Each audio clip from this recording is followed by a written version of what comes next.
Cette dernière partie de mécanique du programme de seconde porte sur la première loi établie par Isaac Newton qu'on appelle le principe d'inertie.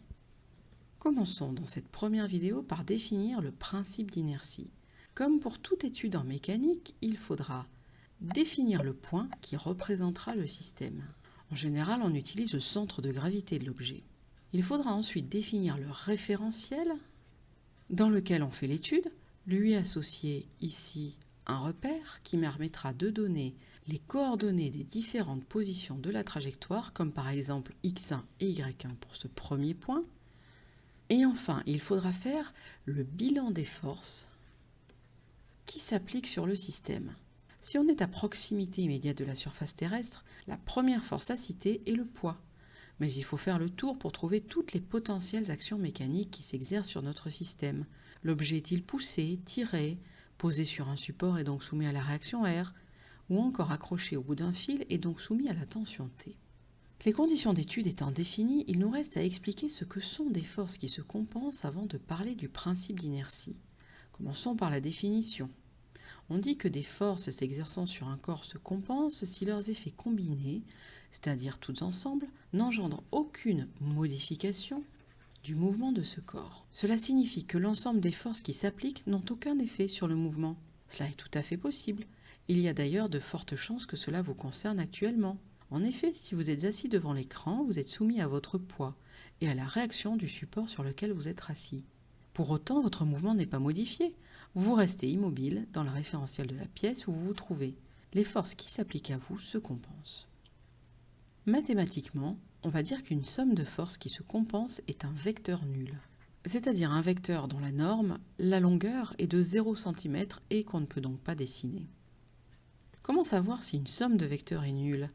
Pour commencer, il faut savoir faire des sommes de vecteurs. Pour cela, il faut mettre les différents vecteurs qu'on ajoute les uns à la suite des autres. Regardons ce premier exemple ici, ce livre soumis à son poids et à la réaction. Pour additionner les deux, je redessine à côté l'un d'eux, le poids par exemple.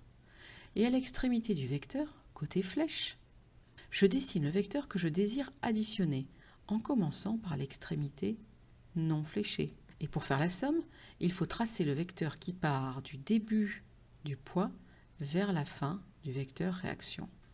Ici, je ne peux pas, les deux vecteurs sont de la même longueur. On dit donc que ces deux vecteurs se compensent.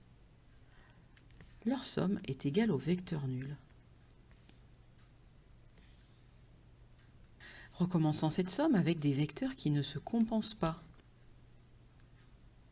Je veux additionner ici le vecteur V et le vecteur U. Je redessine U et je dessine V à partir de l'extrémité fléchée de U. Pour connaître le vecteur somme, je trace un vecteur depuis le début de U, son extrémité non fléchée, jusqu'à la fin de V, son extrémité fléchée. Ici, mon vecteur somme a une longueur, il n'est pas nul. Les vecteurs U et V ne se compensent donc pas. Essayons maintenant le deuxième exemple de force qui se compense. J'additionne P plus F plus T. Et je vois que l'extrémité fléchée de T est revenue au niveau de l'extrémité non fléchée du poids. Les trois vecteurs se compensent. P plus F plus T est égal à vecteur nul. Terminons avec ce deuxième exemple de force qui ne se compense pas. J'additionne U plus V plus W et je vois que je peux tracer un vecteur somme depuis l'extrémité de U jusqu'à l'extrémité de W. La somme n'est pas nulle, les vecteurs ne se compensent pas. Nous pouvons à présent définir le principe d'inertie. Voici l'énoncé, modernisé par rapport à celui qu'Isaac Newton avait initialement formulé. Lorsque les forces qui s'exercent sur un système se compensent, alors le système est soit immobile, soit en mouvement rectiligne uniforme. Nous avons finalement déjà abordé le cas de l'immobilité. Assis à son bureau, en train de visionner cette vidéo, vous êtes soumis à deux forces, le poids et la réaction du support. Ces deux forces se compensent, vous étiez déjà immobile, eh bien, d'après le principe d'inertie, vous restez immobile. Dans le cas du mouvement rectiligne uniforme, on peut encore s'appuyer sur un exemple issu d'un sport, le curling. Ici, la main de la joueuse ne tient plus la pierre. Donc là aussi, la pierre n'est soumise qu'à son poids et la réaction du sol.